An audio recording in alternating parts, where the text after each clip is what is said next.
برابر شو نو عمر ابن هشام لکه رحم راغی چې زه بېغمه خوراک کومه زه سکاک کومه زه د چت لاندې وده شمه ما سره ډوډۍ شته ما سره اوبه شته ما سره ځای شته زه د باران نه پټېږمه او دا خو زمونږ یو کلیواله دی یو خلک دی بیا د رسول الله خاندان دی دی خو د عربو د حاجیانو خدمت کړی دی او هغوی هلته د یوې دانې پورې چې دل نو هغوی څه کوي پریشانه دي نس خوراک شته څلوېښت مشران کېناستېدل او یو معاهده یې ولیکله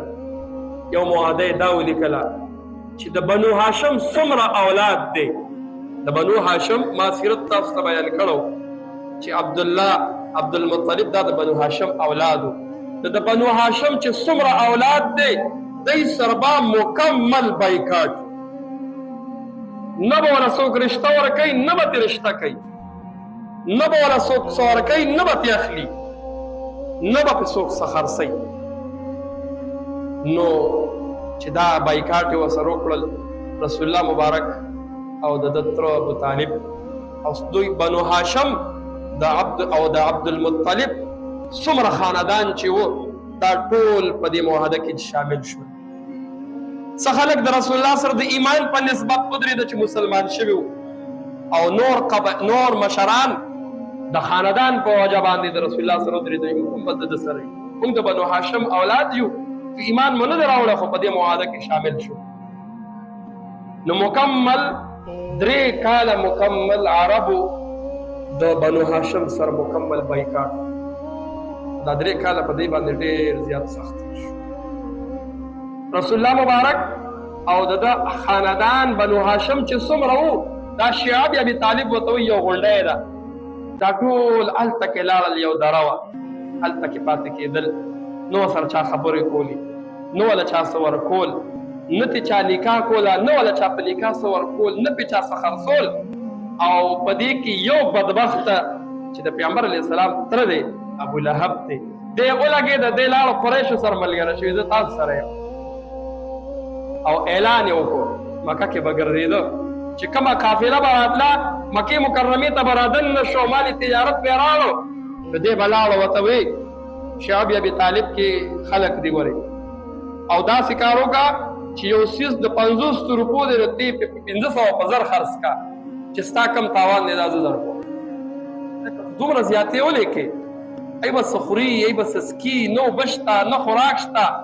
ورته وی یو څیز چې تاسو راوړی دی د 50 روپو څیز والا په 1000 روپۍ ورکوئ 50 خو ستاسو هغه یې درکوي او دا 9.5 به دله زه درکوم دا دومره دشمني د اسلام سره وه نو صحابه به راووتېدل بار به رالل چې قافله راغلې د ځان له دې بچو له به څه واخلو ماشومانو به چغې والې جړل به د لوږې د لاسه چې د ماشومانو له به څه واخلو خوراک به واخلو ډوډۍ به دی له وړو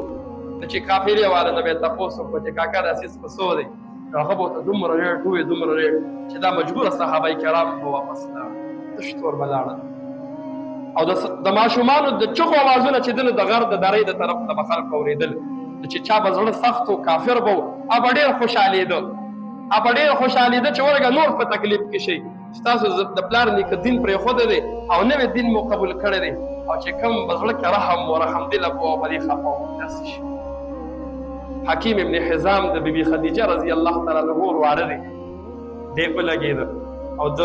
د غلي یو اوښ ډک کړ او روان یې چې روان یې کړ ابو جهل مخې له ورغی چېرته ځې خپلو پپو له خوراک وړم زما پپو د دلته کوي سر د خوراک څه شته نه ماشومان دي دلته کې نارینه دي ټول بنو هاشم چې څومره دلته کې دا خوراک به له وړم ابو جهل ورته چې کېدی نه شي ستا زه پرېږدم دای سره زموږ بایکاټ دی زمونږ هلته کې نه ځو ورسره نه دی پرېږدم یو بل کس راغی وایي دا خو د ده رشته دار دي د ده پپو ده پرېږده چې ولې وړي وایي نه نه زمونږ بلکل رد و بد یې ورته وویل هلته کې غوسې وکړلې بلکل 3 کاله چې مسلسل برابر شو نو عمر ابن هشام لکه رحم راغی چې زه بېغمه خوراک کومه زه سکاک کومه زه د چت لاندې وده شمه ما سره ډوډۍ شته ما سره اوبه شته ما سره ځای شته زه د باران نه پټېږمه او دا خو زمونږ یو کلیواله دی یو خلک دی بیا د رسول الله خاندان دی دی خو د عربو د حاجیانو خدمت کړی دی او هغه هلته د یوې دانې پورې چې دنو هغه څه کوي پریشانه دي، نه خوراک شته نه څښاک شته، ډېر پریشانه شي تا به څه کېږي. او عبر سعد بن وقاص وایي دومره لوږه په موږ باندې دا 3 کاله تېره شوې ده، یو پیره د شپې په لاس مې یو پوست څیز ولګېده، بس زر مې خولې ته کوي چې اوس هم پته ونه لګېده چې ما څه خوړلي. او یو پیره د وړو بولو دپاره بهر ووتېدمه،